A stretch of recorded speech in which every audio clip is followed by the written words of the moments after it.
Hey, bet you didn't think I was gonna waste the 20th anniversary of Kingdom Hearts by playing a PlayStation game, which it originated from, am I right? I even got my PlayStation shirt on.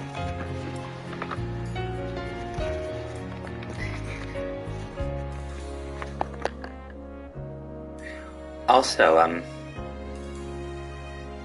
you want to know what was the first Gran Turismo game I got? It was Gran Turismo 4.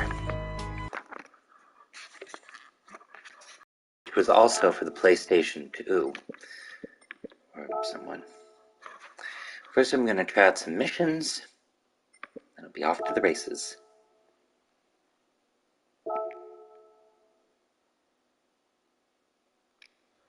I'm even playing a 1956 Porsche. My dad loves Porsches. He stopped buying them after they became expensive. A boy like that. A boy like that.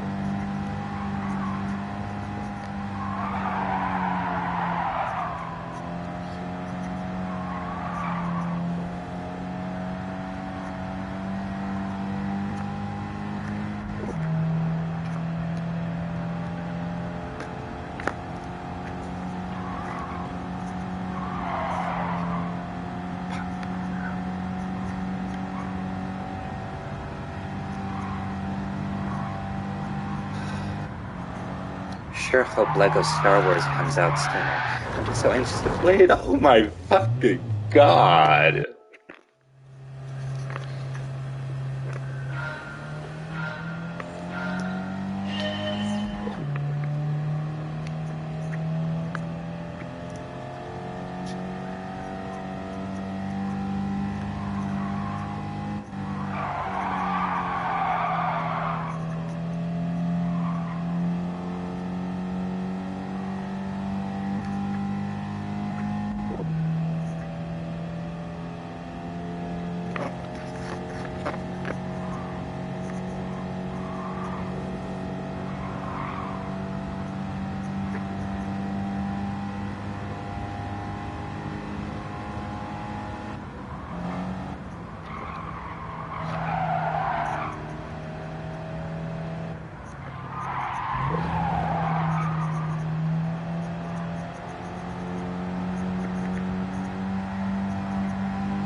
Silver.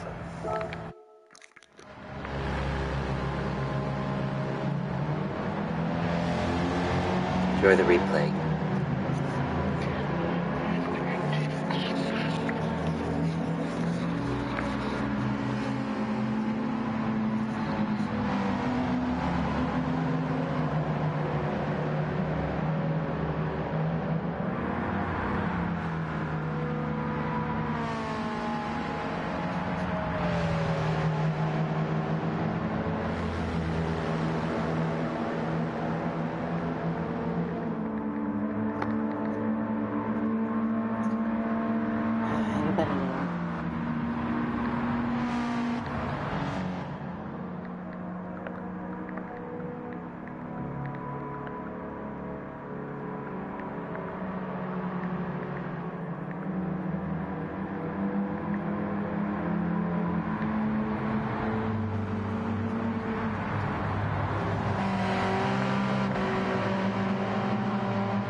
Oh, just looking some stuff up.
Enjoy the replay.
Hearts. Probably one of the biggest, most well-known and successful crossover franchises. Cool, a bug. Square Disney collaborated on this project all those years ago. They probably never expected it to last for over 20 years and roughly 12 games later. I first heard of Kingdom Hearts at my cousin's house when I saw him playing it, but back then it barely registered with me at all. Years later, Let's hope I I'll get a gold friend trophy. telling me about this game with all these Final Fantasy characters. Fuck. Am I cursed to win silver for always?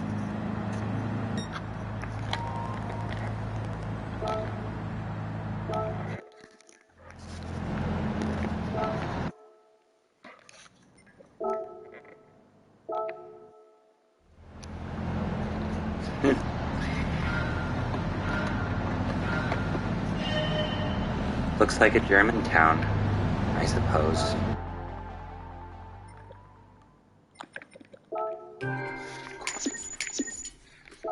These Disney characters, and that definitely had me curious. A few weeks later, on a lucky trip out of town, I just happened to come across Kingdom Hearts 2 very, very cheap. And ever since the first time I grew up and saw that opening cutscene, I knew I'd found something special to me. It's probably the fastest a franchise has ever latched on to me. And since then, I have played through all of the games, and I've played through most of them many. Judging by the vibration in my controller, I'm off-road. It's a difficult task of ranking every one of the games in the franchise from worst to best. And if I'm lucky enough to finish this in time for its 20th anniversary on the 28th of March, then happy birthday to one of my favourite franchises in gaming history. Fair warning, I only played the movie version of 358 days and coded, so my ranking of those will only be based on that. And since I will be talking about the entire series, yes, spoilers I for got any gold. game at any point. I'll put timestamps in the description so you can skip to the next game. I won't include what game it is, but I will include the timestamp so you can't skip the number.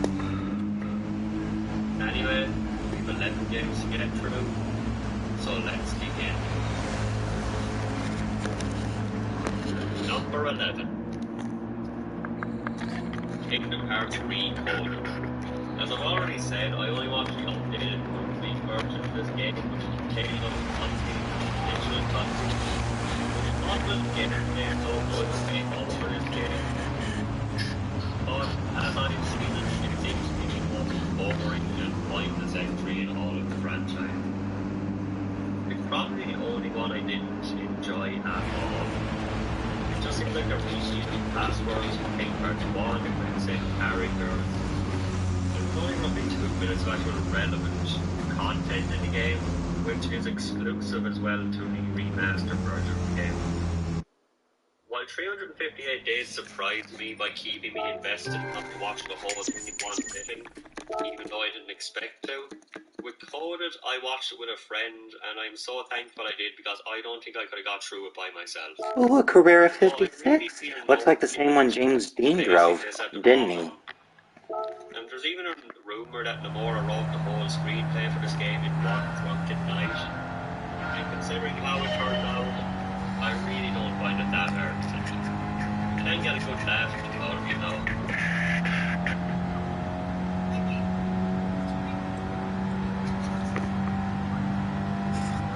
Number 10. Kingdom Hearts Key, or X, or Chi, or Kai. There's a bunch of pronunciations out there. I haven't played this one much, but I have gone back for 3 or 4 attempts over the years, but I can never get much into it. But most Kingdom Hearts games are fun throughout the whole game because you level up, you get new abilities, different types of enemies, etc. This game is just a bit too repetitive. It's basically the same combat from start to finish. Your tap, your swipe at the screen. Your medals are good enough, you win. If not, you go back to grind until you can.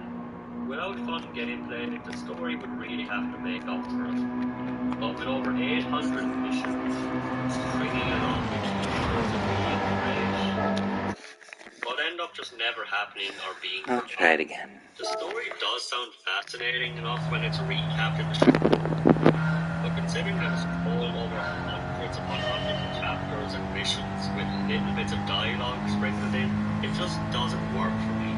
I'm not saying I hate it, I think I just hate the loss of potential, because like I said, it really does sound like an interesting story when it's summarized. I just can't bring myself to sit through close to 1,000 missions just to get little bits of stories in between. And now it's too late to play the game when the servers are down, unless somebody has found a way to emulate it. You can still experience the story, just not the gameplay. If you do want to experience the story of this game, I recommend watching the recap video on YouTube, because I think it is far more interesting.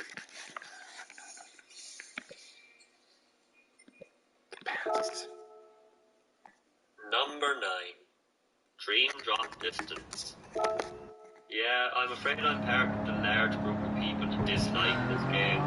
It's not horrible or anything. It's playable, the story and the mystery can be mildly interesting, some of the Dream Eaters can be fun to use, but most of the story, worlds and game is just very forgettable.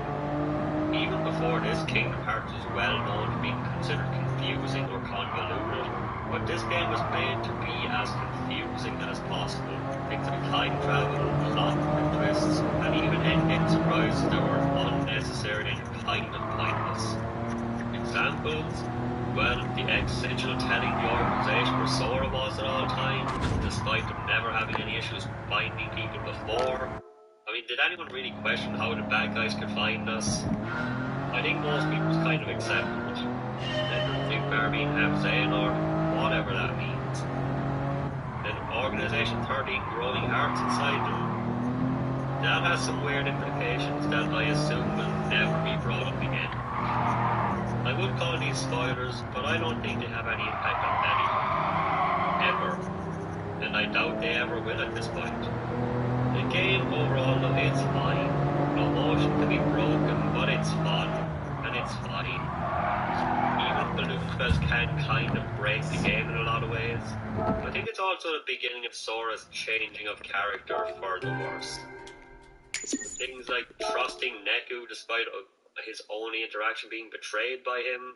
Sora was never a genius or anything, but I think this really pushed him in a bad direction.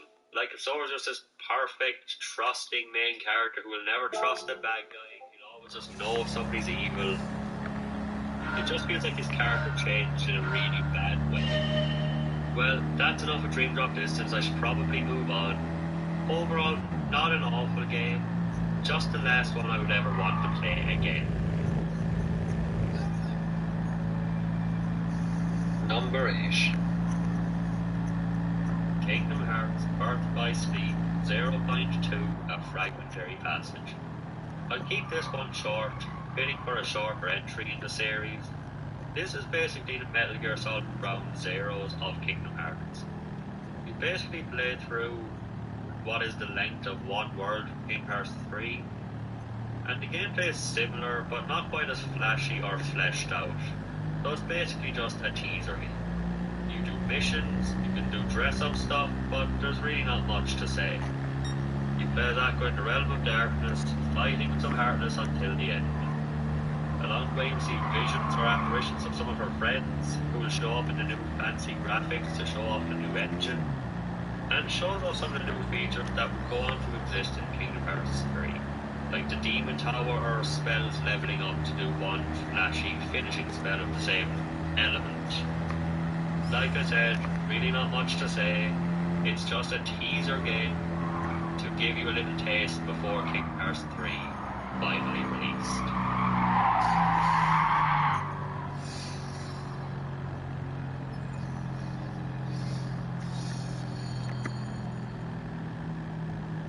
Number 7. From here on out, things will be a lot more positive. I hope it doesn't seem like I hate the franchise, because I swear it really is one of my favourites of all time. And from here on out, it will sound more like it. Melody of Memory. This was probably the hardest one to place. On one hand, it is a fun game, but on the other hand, it's mostly the same thing from start to finish, with a little bit of story in between. But it is a Kingdom Hearts game, so of course there is a little bit of essential story sprinkled in. But you could probably get everything relevant from this game in a 2-minute YouTube video. The main character for this game is Kairi, recapping the series up to this point. The main gameplay of this is a rhythm game where you play through a bunch of the old levels from previous games that serve as the recap. And there's moments of Kairi in between trying to figure things out, leading to the end where she fights a memory of Xehanort, and then the fairy godmother takes them to the final world in Kingdom Hearts 3. Most likely set up for Kingdom Hearts 4, or whichever one comes next. Of course, Riku is the one that goes because Kairi needs to stay behind and do training, which is kind of a shame. But it is a fun rhythm game from start to finish. But in terms of Kingdom Hearts, it's really nothing that you need. It's a fun rhythm game from start to finish, and an okay recap as a little refresher, but not much that you need out of a Kingdom Hearts fan. Especially if you're mostly here for the story. Not a must-buy, but I really have no big issues with it, which is why a middle point for the list seemed perfect for it. So it's a good game, but nothing great or important for the franchise overall. These cars are too slow.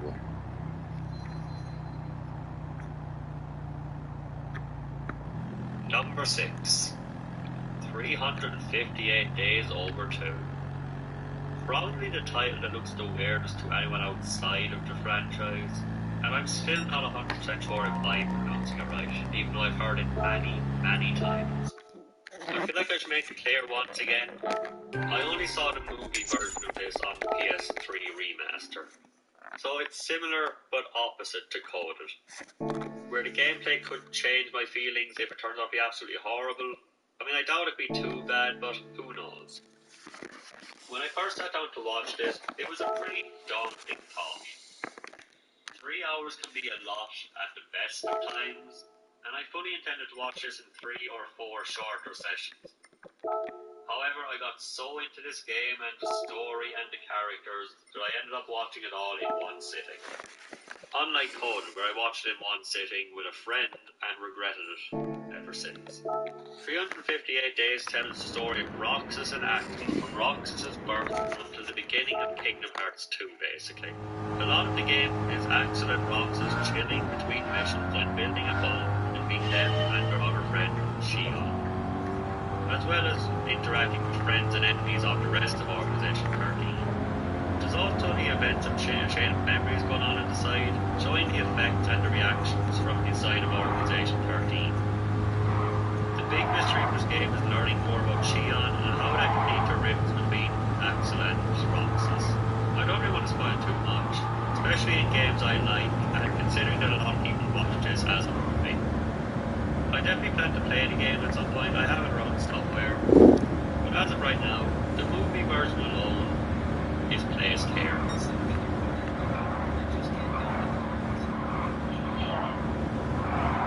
Number 5. Kingdom Hearts 3. The most recent proper entry in the Kingdom Hearts franchise. Over 10 years of people waiting and being hyped, and it had finally arrived. Since this is the most recent entry of the mainline Kingdom Hearts games, one last warning for major spoilers. Because it's hard to talk about my feelings here without talking endgame. This was the only Kingdom Hearts game I was ever excited for, excluding remasters or collections. And it could be the most controversial to place on any list. But for me, after one playthrough, 5 seems like a good spot.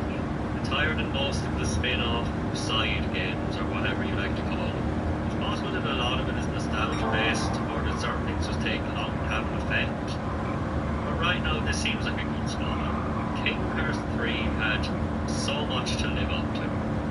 Over 10 years of hype and expectations, many games between Kingdom Hearts 2 and 3, and many people thinking it would never happen.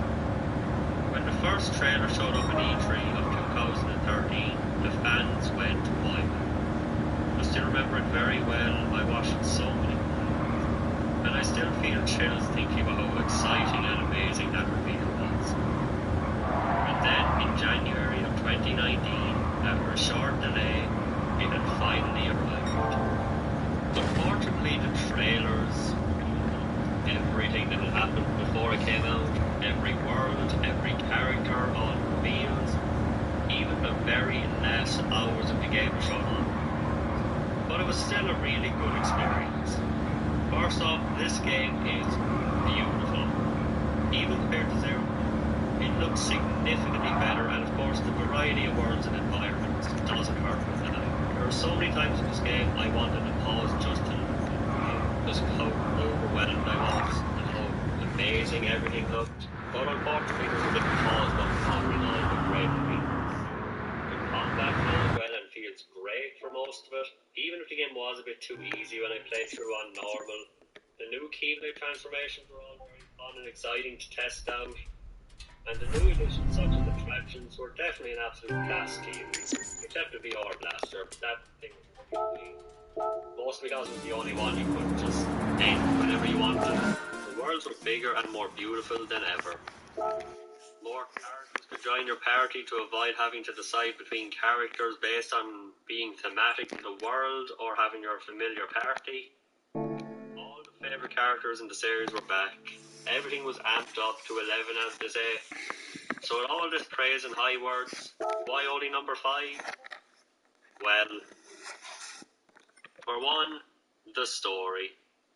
Yeah, it was okay, I liked it enough. But they really had an awkward way of doing it. You would go through a 3 to 4 hour Disney World, then have 5 or 10 minutes of story, often teasing future parts of the game. I think 90% of the story of this game happens. I wonder in if the I final can world paint this. They let you play as Riku very early, which gave me high hopes. Multiple playable characters. Maybe I can fight some of Organization 13 members as somebody besides Sora. Well, no. You only play as Riku, often teasing future parts of the game. I think 90% of the story of this game happens in the final world of the game. They let you play as Riku very early, which gave me high hopes. Multiple playable characters. Maybe I can fight some of Organization 13 members as somebody besides Sora. Well, no. You only play as Riku twice, and that's it. It really seemed kind of pointless. And Kairi, since back in Dream Drop Distance back in 2012, she was kind of built up to be training to use her Keyblade. Not only does it suck to never be able to play as her, but she doesn't do anything. She comes in at the end after all her training and then she gets beaten without doing anything. Having both just seems like it's just making people want it more and giving expectations that wouldn't have been as strong otherwise. And then there's Xehanort. I understand that it's complicated and tragic when a voice actor dies, especially when it's one for such a big character. It's entirely possible that nobody could fill the void of Leonard Nimoy. I really do get that. But couldn't they get somebody with a deeper voice or something?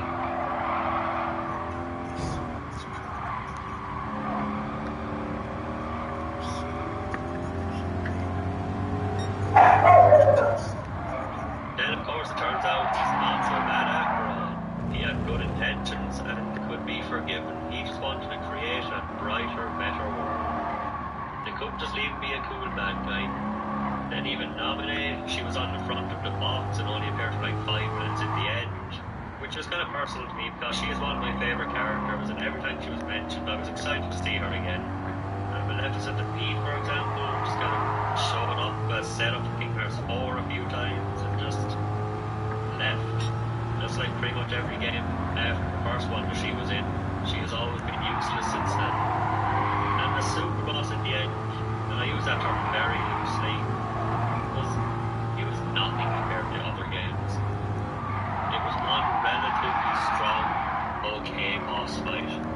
I could probably go on and on, but I did like it enough for a single play. But a lot of that hope was for what could have been. And getting it teased and excited about what could have been, just to not get it, have it deliver, was a bit of a disappointment. The ending was, of course, very emotional, and I really can't hate it, but it felt like it had too much to deliver on, as well as too many things to wrap up. I will never regret playing it, but but I really have little desire to return to it again anytime soon. Me too.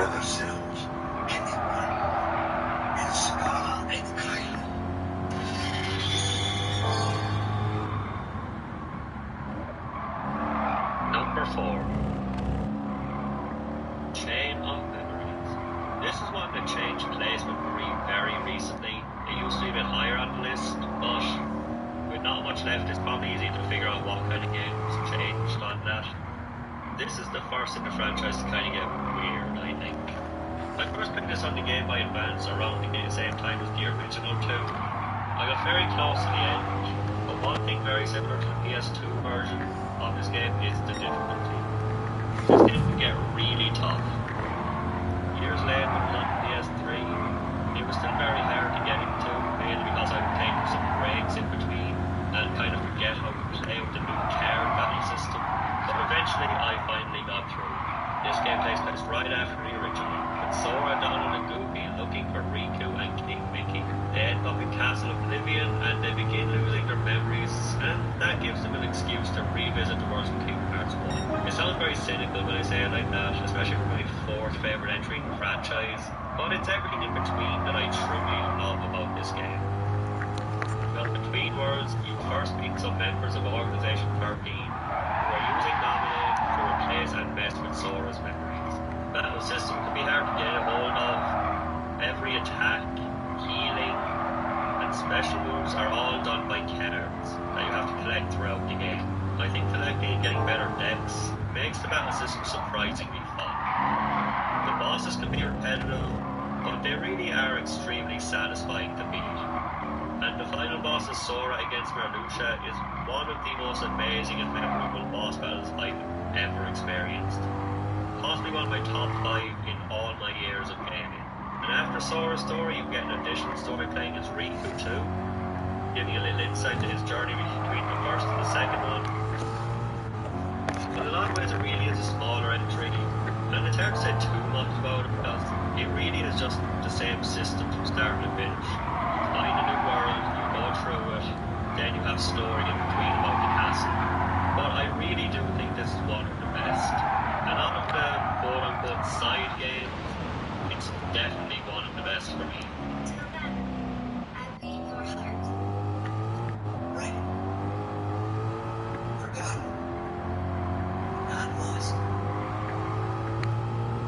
Number 3. Kingdom Hearts Birth by Sleep. This is where Chain of Memories used to be, but after playing through this whole game of Critical, it just totally limited for me. This game takes place 10 years before the events of Kingdom Hearts 1, starring 3 brand new characters, Terra, Aqua, and Ventus, who looks exactly like Roxas. It was teased in a secret ending to Kingdom Hearts 2 years before, and people's imaginations and questions went wild. People couldn't wait for what some thought was going to be Kingdom Hearts 3. Instead, it was released on the PSP. A lot of people have this one on the top of their list for Kingdom Hearts games. It was a dearly beloved game, and in a lot of ways, I see why. Even when I'm playing other Kingdom Hearts games, part of me wants to get into this one instead. The gameplay is solid with tons of abilities to use, upgrades, and fuse together. The story and characters are very interesting, the worlds you visit are mostly great. Xehanort is a very intimidating villain, voiced by the fantastic Levi, Leonard Nimoy, as most people know. Yes. So you are starting to realize what you lost. Oh, but not for good. You have to lose in order to find. And even if I feel alone in this, I think the board game of Command Board is one of the most addicting mini-games ever put into a video game. I spent hours using it, and I thought it was just really addicting. And the ending part of this game, the plays at the end of every character's story, where they all fight Xehanort, still holds up every time I see it, and the music for it is just perfect.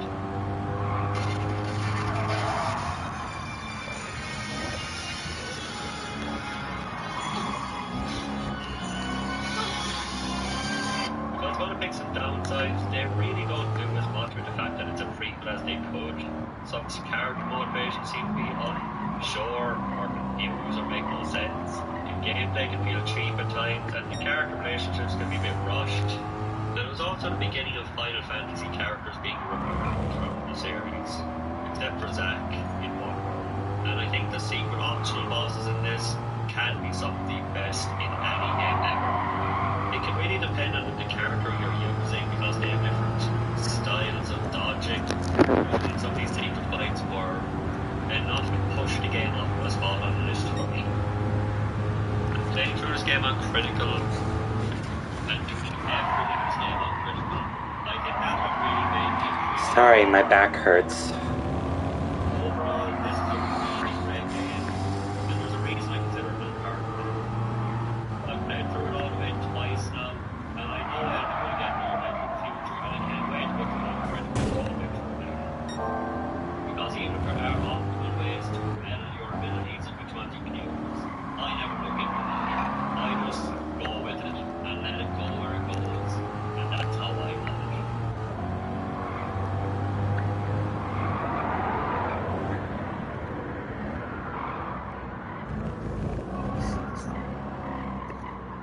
Number 2. Is Kingdom Hearts 1. I'm going to be honest, the last 3 entries on this list are very interchangeable. It really depends on the mood, and I feel like part-wise leave as we're moving up the list more and more as time goes on, so who knows how this will go. If I made this list a year ago, Kingdom Hearts 1 would be the top, but this is the one that started it all. The main reason I consider the first one to be one of the best is for one simple reason, is I appreciate it more and more every time I play the game. And I have played through it now. I really don't know how many times I've beat this game, at least a few times on every version, so every PS2, 3, and 4. So where do I begin with this? It was the first game in the franchise of what back then was an unexpected crossover. It starts off after a brief tutorial on Destiny Islands. Not as long a broad on as Kingdom Hearts 2, but still a pretty chill and peaceful start. Sora, Riku, and Kairi plan to leave the scene of the world's on a raft, but the island is swallowed by darkness.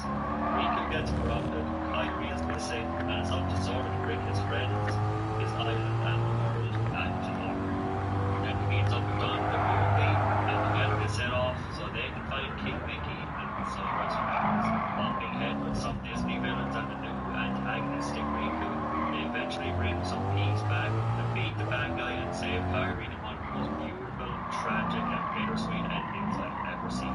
I'm not one to get too emotional over video games, but this ending makes me tear up every time. The music, along with everything else, never fails to pull on my heartstrings. The battle system, while pretty much undeniably more clunky than most entries, is still solid enough to be a lot of fun. Its slower nature makes a lot of bosses feel like duels, especially when fighting opponents close to your own size. Yes, it can be frustrating to fall off the cliff while one of you have this life always back up, especially in areas like Combo Bash, but I still feel like its slower combat can make it feel much lighter and more satisfying. The worlds can be a mixed bag, many of them can be amazing, but a nightmare to explore, backtracking can be tedious, and Hey. it's like the worst offender of this. I still prefer this to the flatter ones Kingdom Hearts 2, and the original stories that incorporate them there are definitely more appreciated too. The villains of this game are fantastic too. Lots of menacing Disney villains with Maleficent at the head. The only game which actually feels like an effective antagonist. Of course, after defeating her, Ansem comes out, voiced brilliantly by Billy Zane. And while a new villain showing up can be an awkward or less effective way of doing things sometimes, Ansem is really a showstopper, and one of the best, most memorable villains ever, despite probably only being on screen for about 2 or 3 minutes outside of that. I'm probably not the one to recite some of his speeches from the end of the game practically word for word after hearing it this many times. In the end, every heart returns to the darkness whence...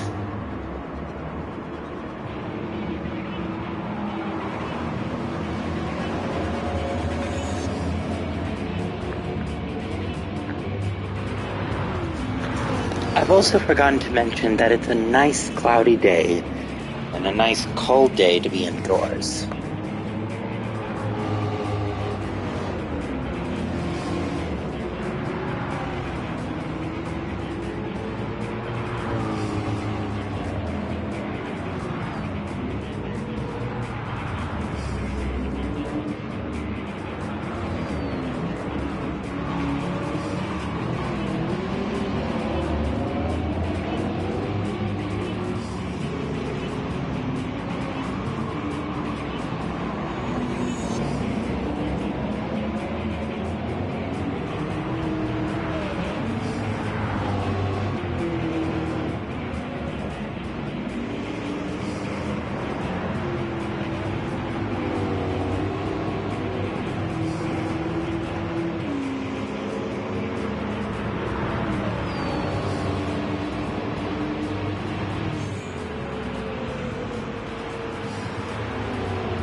Enjoy the replay.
Now it's time to return to the cafe.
Another gold trophy.